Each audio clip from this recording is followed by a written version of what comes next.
Hello there, I'm Alex, and I sell cheese for a living.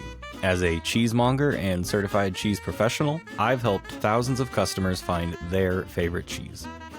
Each week, I'll share what I've learned from behind the counter as we dive into the vast, fascinating world of all things cheese. If you joined me in the last episode, we talked about what even is cheese, and we found out that cheese is just milk that has been transformed into something amazing. We learned that cheese can be made from many different animals, and that aging a cheese can impart a whole new world of flavor on that cheese. But now that you know what cheese is, it's time to talk about how do you get it? Because you can't exactly learn about cheese from a distance forever. At some point, you're going to want to track down a cheese shop, or at least a store that sells cheese, and stare at all the wonderful options, all the spooky, terrifying, daunting options. Okay, it's not exactly a scary place, but for some people it can be. The hundreds of choices that can all blur together really can feel like you don't belong there, or that you don't know the right code words to get into the secret cheese club. But the cheese counter is a place for everyone, and I'm going to help you feel more confident about exploring new cheeses. Today we're talking about the art and slight anxiety of shopping for cheese, where to buy it, how to tell the difference between an artisan wedge and a plastic wrapped block of cheese product, how to read a label without needing a degree in cheese, and how to talk to your friendly neighborhood cheesemonger with confidence. Most of us start our cheese journey by trying a piece of cheese we've never had before. It could have been at a party or a friend's house, and what stuck out was it just tasted different. It was something that conflicted with all of your previous thoughts on what cheese even was. And this is your aha moment. Most people in the cheese industry have a similar story where they've tried something at some point in their life, and it just rewired their brain to question everything they knew.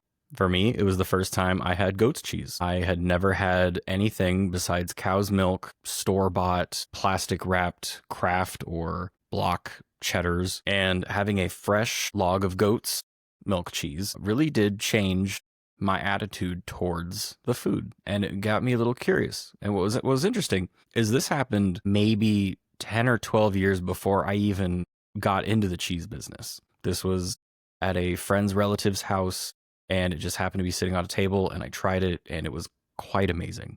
But that memory stuck with me all those years, and then when I finally had an opportunity to get into the cheese game, I remembered that one log of goat cheese that I had all those years ago. So once you've had your aha moment, or even if you're just a little curious without the moment happening, let's start simple. Where should you buy cheese? And the answer really depends on what you're after and where you live. Farmers markets are a great option because these can pop up anywhere. A small town or a large metro all probably have some version of a farmer's market throughout the year. Many small dairies may sell their products directly there, meaning you're talking to the person who actually made the cheese, or you're talking to someone who knows a guy who made the cheese. And that's as close as you'll ever get to the source, unless you're the one milking the goats at sunrise. Aside from farmers markets, some dairies offer a shop on the actual farm property where you can pick up the cheese on location. They may also sell other local items or anything else that the farm produces. This is another great way to get to know your cheesemakers and the family and employees that run that farm day to day. For most people, though, the easiest and most convenient way to find and purchase cheese would be at a grocery store. Oh, the grocery store. You have the bright industrial lighting, the endless shelves, and that too familiar wall of processed and vacuum-sealed dairy products. You have your cheddar, your mozzarella, your Swiss, some kind of a spread or dip, and something called pasteurized processed cheese food. Grocery store cheese is convenient, it's affordable, and absolutely fine for most day-to-day needs. You want something to meld over nachos? Great, they have that. Although my recommendation would be to get a block of something and shred it yourself. The stuff that comes in the pre-shredded bags is just not worth the few extra minutes it would take to shred it yourself. But that's something we'll go into further in a future episode. The general usage for grocery store dairy cheese products is that they will all work, and they will all taste pretty okay all of the time. A big part of selling cheese I've learned is that every cheese has a place and a purpose. There's no use being snobby over what someone decides to shred over their salad or put on their burger. But if you want to really learn about and experience cheese, taste it, smell it, maybe even hear the story behind it, you've got to go beyond the grocery aisle and find an artisan cheese shop. Now, some modern grocery stores, they may have a cut and wrap cheese counter located in their store, probably separate from the dairy section. This is a wonderful place to start, as again, most people have access to this level of a cheese shop, or at least it may be just a short drive to find one. These artisan shops should include a larger variety of specialty cheeses, and there more than likely will be someone there who knows a good deal about cheese and can answer your basic questions. We call this person a cheesemonger. Anyone who sells a product or a good is a monger. But what you put in front of that word depicts what you're selling. A fish salesperson could be rebranded to be a fishmonger. Cheese, of course, is a cheesemonger. And if you prefer to be a little extra, instead of a shoe salesperson, you could be a shoemonger. Anyway, find yourself a cheesemonger near you and get to know them. These are the people who will answer your questions and help you find what you're looking for, and probably something you didn't even know existed. A cheesemonger's main job is to help you find whatever it is you're searching for. And the second part of their job, besides taking care of all the cheeses, is to educate their community and spread the good word of the curd. As a current cheesemonger myself, I cannot stress how important it is to get to know your customers' needs, and for your customers to know that they have a safe place to ask questions at your counter. Now, if you're lucky enough to live somewhere that has an actual cheese shop, as in it's not fixed to a grocery store, that would be the best place, in my opinion, to shop for cheese. These are the places where cheese is treated more like produce or wine, as in it's a living and changing thing that needs care and attention. The cheeses sit out in the open, usually under a glass case, each wedge wrapped in breathable paper or plastic film. The monger behind the counter knows what's been cut fresh that day, what's ripening perfectly, and what might just be at its peak. These tend to be more of a cut-to-order experience, while the grocery store shops may be more cut and pre-packaged, so that items can be sold even when the cheesemonger's away. At standalone cheese shops, they are more than happy to cut you off exactly the amount of any cheese you need, because you should only order cheese for what you need in the next few days. Even though cheese can last a good long while in your fridge, it shouldn't be made to wait that long to be enjoyed. And besides, you can always go back and get more cheese if you were to run out. Finally, online cheese shops have exploded in the last few years. Specialty retailers now pack and ship cheese overnight with insulated boxes and ice packs. It's not quite the same as sampling in person, but it's an amazing way to explore regional or international cheeses that might never make it to your local store. So, grocery stores for convenience, markets for connection, and artisan cheese counters for a better experience and education. All right, it is time to talk about the word that gets thrown around a lot, and it's artisan. It's one of those terms that sounds fancy, but doesn't always mean exactly what people think it does. In theory, artisan cheese means it's made by skilled craftspeople in small batches, often using traditional methods. But unlike terms such as organic or PDO, which means protected designation of origin, artisan isn't a legally defined label. Anyone could technically slap it on a package. So how do you tell the difference between true artisan cheese and mass-produced cheese like Kraft? Well, you start with scale. Artisan cheesemakers work small. Their batches might only be a few hundred gallons of milk, sometimes even less. They often use milk from their own animals or a nearby farm. They know the herd, the seasons, the grass, and every batch tastes a little different because it reflects that day's milk and that particular environment. Mass market cheese, on the other hand, is designed to taste exactly the same every single time, which isn't necessarily bad because consistency on its own is a form of skill, but it is a different goal. Companies like Kraft or Sargento rely on standardized milk blends, controlled processing, and flavor additives to keep every single slice identical. That just means no matter what milk they use or how much they make, every piece of cheese they produce will taste the same. And it's not a true reflection on the seasons or the animals being used to produce the milk, and there's nothing wrong with it, but it does take a little bit of the quote-unquote love out of the equation. Artisan cheeses tend to have shorter ingredient lists. It may say milk, cultures, rennet, salt, and that could be it. Sometimes it might say herbs or ash included. There would be more variability in appearance and flavor. It would look hand-cut or still have its natural rind left on, and the packaging could highlight the maker's name or farm. Now, mass market cheeses may have longer ingredient lists with stabilizers or enzymes for texture. They would be more uniform in color and shape, and they could use words like cheese product or processed. Now, if your cheese doesn't legally qualify as cheese, and yes, that is a real thing, you'll often see pasteurized, prepared cheese product on the label. That's the polite way of saying, we've modified this so heavily to the point where it's not actually cheese anymore. There's no shame in eating a grilled cheese made with American singles, but knowing the difference lets you choose intentionally. I've said it before, every cheese has a place in the world. Some are for picnics and lunchboxes, Others maybe are more for slow savoring with wine and friends. Okay, so you've picked up 2 cheeses. You've identified one might be artisan, one might be more industrial. Let's learn a little bit more about how to read a cheese label, because a lot of those little words tell you a lot more than you might think. A cheese label is like a passport. It tells you where the cheese came from, what it's made of, and sometimes even who made it. And here's what to look for. I would start with the name and origin. If you see Parmigiano Reggiano, that means it must come from certain regions of Italy.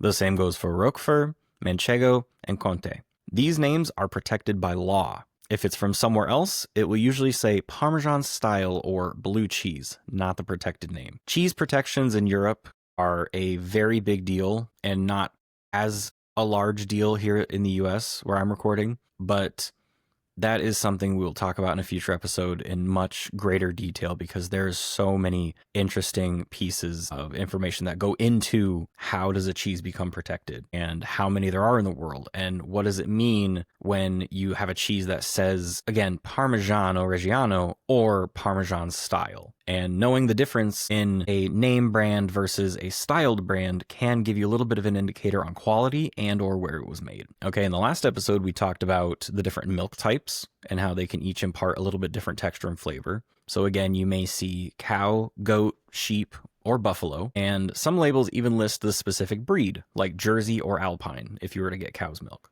The more specific a label gets in what the ingredients are or in where the ingredients came from, you're looking at probably a higher quality product that has taken a lot more time to really be proud of what they've made and where they've come from. Like if you get a Parmesan style cheese and it just has the brand and the word Parmesan, and you have to search the back of the label to where you can even find where it was maybe manufactured in whatever plant in tiny, tiny print, versus a Parmigiano Reggiano. And then after the milk type, you would look for pasteurized or raw milk. Now, raw milk cheeses sold in the US must be aged at least 60 days before sale, while pasteurized cheeses can be sold fresh, day of, doesn't matter. And neither is better, but the label helps you know what to expect. A raw milk cheese may have a little more of a cheesier flavor, maybe a little bit more nuance than a pasteurized product might have.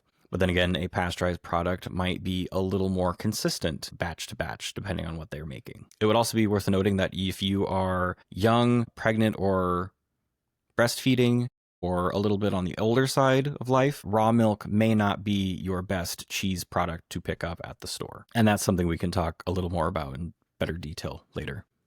You might see terms like fresh, aged 6 months, or reserve. This gives you clues about the texture and flavor intensity. Generally, the longer it's aged, the drier and sharper it becomes. Now, these are some common cheese aging terms, and they're not specifically, exact numbers, but this is a kind of an average that you could use. Fresh may indicate up to a month of aging. Think high moisture, like a feta or a mozzarella cheese, something very fresh, or like a fresh chèvre would mean it was made, aged almost not at all, and then packaged and ready to be shipped. Mild may be 1 to 3 months of aging. This is something you'd see a lot in cheddars. Medium and sharp, extra sharp. These are all very, cheddar-based words, but mild could be about 1 to 3 months aged. Medium could be maybe 6 to 12 months aged. And then sharp or aged, if they just call it aged, even though all cheeses are aged, could be 6 to 18 months or more. These are going to be your fairly tangy, stronger flavored cheeses, maybe a little crumblier. And then extra sharp, extra aged is 18 months to 5 years on average. These are going to have very complex, maybe nutty flavor. If it's a Gouda, maybe a little more caramely. These are probably going to be a little crunchier with some of the tyrosine crystals kind of floating throughout the cheeses. Tyrosine crystals, side note, are not mold. Those are completely normal, and they are a perfect addition to any aged cheese. I love them. They're amazing. Reserve varies widely as a term you could see on a cheese package, but I think it's often 2 or more years. And then vintage is, I've seen a lot in British cheeses, and that is 12 months up to 2 years. Again, back to the ingredients, the shorter the better. If the list of ingredients starts to look like a long receipt, that may be a red flag if you're looking for something a little more artisan, a little more natural made. Some labels even give pairing suggestions or storage tips. If you see serve at room temperature, you should take that seriously. Cold cheese is rarely preferable. Most cheeses you're going to want to leave out for at least 45 minutes to an hour before eating. And you may also see something on a package, or more likely you will see something on these packages of cheese that will say something about the letters RBST and whether or not the milk used to make that cheese had that in it. And again, most cheeses, most milks you'll find will say milk from cows not treated with RBST. And the statement immediately following that would be no significant difference has been shown between milk from cows treated or not treated with RBST, which is an artificial growth hormone. And if you're looking for a more pure milk option and a more pure milk to make cheese with, you're going to look for that without RBST. And again, some people say there is no difference, it doesn't matter, but they are required to tell you if the milk and cheese is using it or not. So the next time you pick up a wedge of cheese, take a second and read it.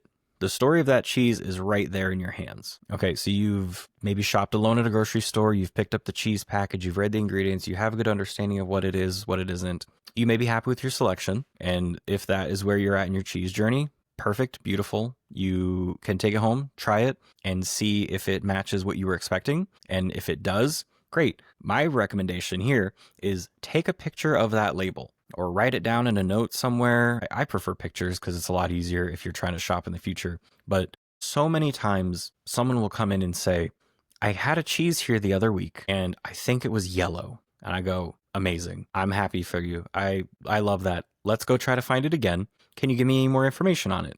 And then the conversation goes into, maybe it had some crystals, maybe it was fairly young. Did it slice well? Did it crumble? Did you cook with it? And then after a couple minutes of remembering what it was, we may find the product. We may not. Sometimes people get confused and what they thought they bought at this store was actually a different store, or what they thought they bought last week could have been 5 years ago. That happens. That's totally fine. But what can cut down on that uncomfortable conversation of trying to remember is if you just had a picture. So if there's ever anything you try, even if it's on a cheese board at a party, take a picture of it and try to find someone who knows what it was, make a note of what it was. That will help you so much in your cheese journey. But anyway, if you are ready for the next step, and that is talking to someone about cheese, go to the real cheese counter. And there's going to be someone behind the glass, probably wearing an apron, maybe holding a knife, that looks kind of funky, and you're staring at 100 cheeses. This person's there to help. It's the same thing where if you're shopping alone, you understand how to read the ingredient label, and maybe you can whittle it down to a few cheeses you want to decide from.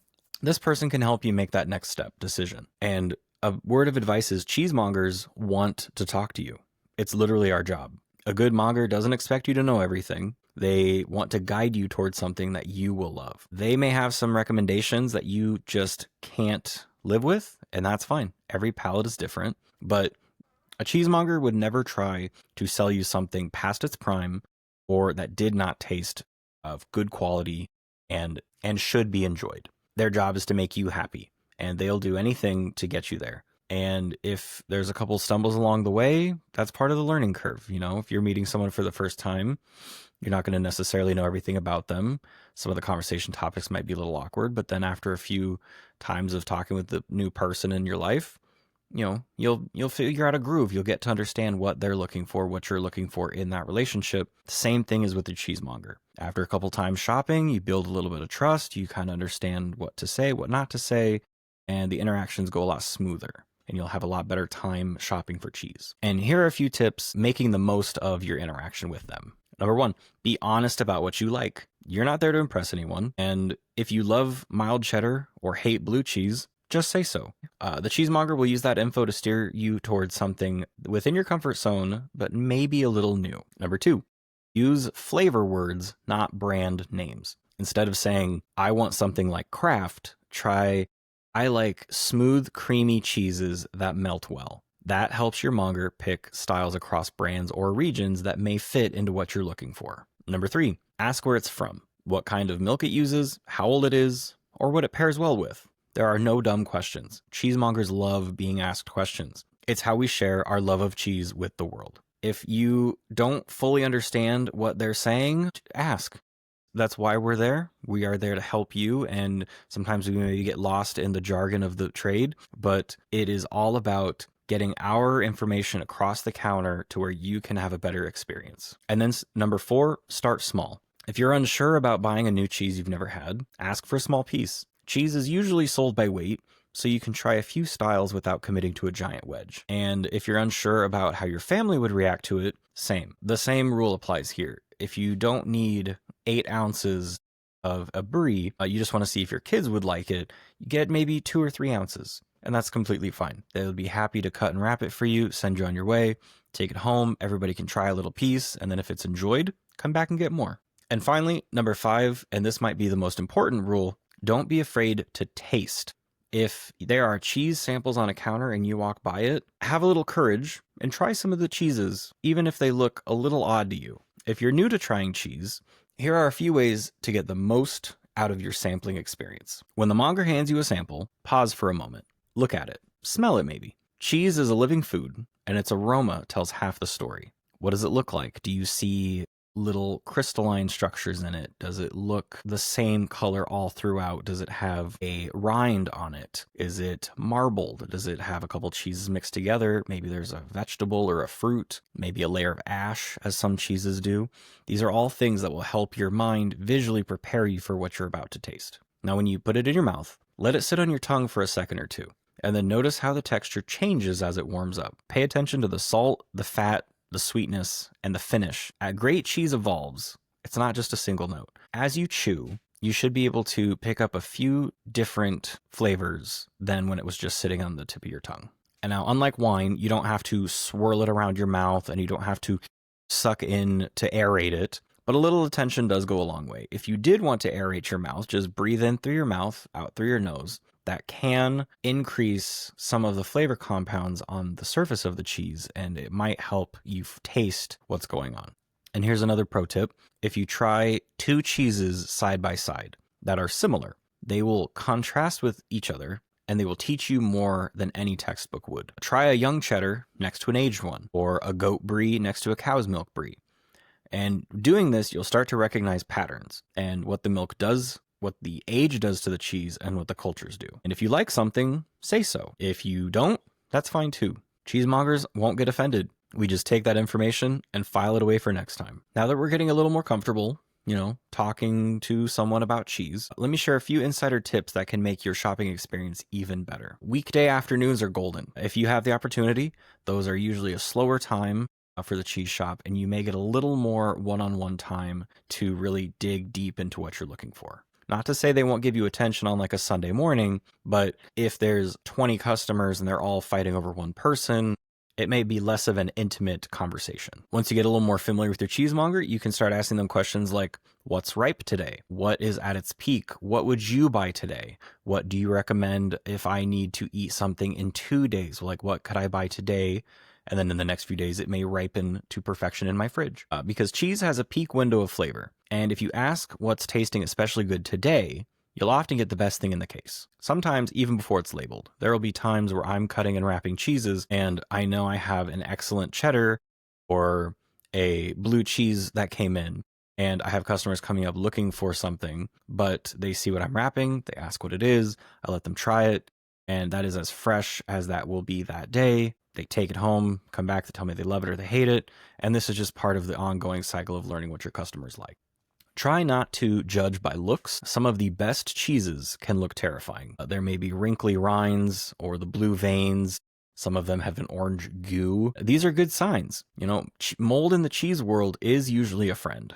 The cheese that looks or smells funky tastes a lot less so. They're they can be very mild depending on the cheese, but the outer experience that you get from sight and smell doesn't always translate to taste. If you can, depending on where you're at, where you're shopping, try something new every time you go to the store. Even if it's just a small sliver, make it a rule to grab one cheese you've never had before. You will build your palate faster than you can believe. And if the store you're going to has samples, try something you've never had before. Even if it is horrible and it's something you would never ever eat again, you now know that. And you can use that for later, what to compare and contrast against other cheeses in the future. And again, treat cheese kind of like produce. Buy only what you'll eat in a few days or a week. Cheese keeps, but it's best when it's alive. and aromatic still. Once you're dealing with a muted or dull cheese, it gets a lot less fun. And again, you can always go back for more cheese. Here's something I do with a lot of my customers and friends is you're standing at the counter, you've tasted a few cheeses, and you've picked one out. All right, you've fallen in love with one. It's new. Let's say it is a fresh goat cheese, little citrus notes on the end. And now you have it in one hand and you're thinking, okay, what do I do with it?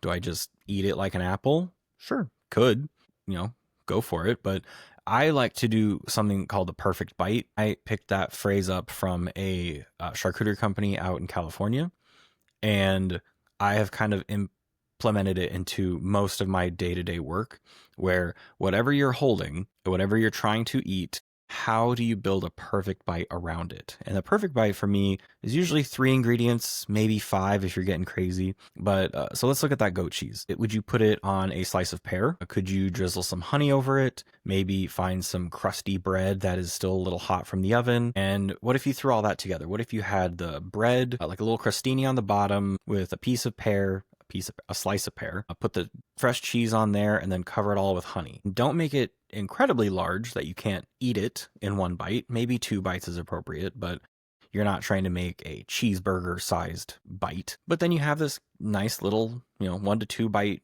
appetizer, and you can kind of envision that as you're still at the store. You can think, okay, I've tried X amount of cheeses. I know the toppings and sides that I enjoy. I know what I have at home. Maybe I still need to go buy something, and kind of put together what you would pair it with to make a perfect bite. And in upcoming episodes, I'm going to explore perfect bites that I use with the cheeses that we will be talking about. Now, to kind of wrap this up, every cheese you buy has a story. The farmer who milked the cow, the maker who flipped the wheel every morning, or the monger who cut the wedge right in front of you.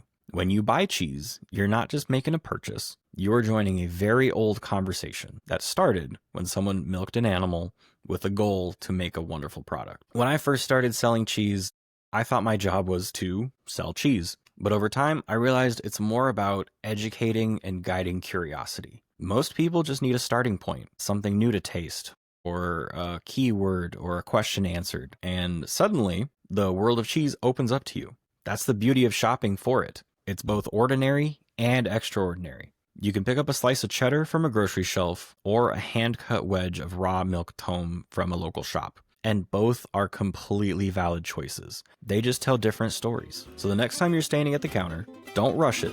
Take a moment. Ask what's new. Taste something unexpected. You might walk away with a cheese that changes the way you think about milk forever. It happened to me.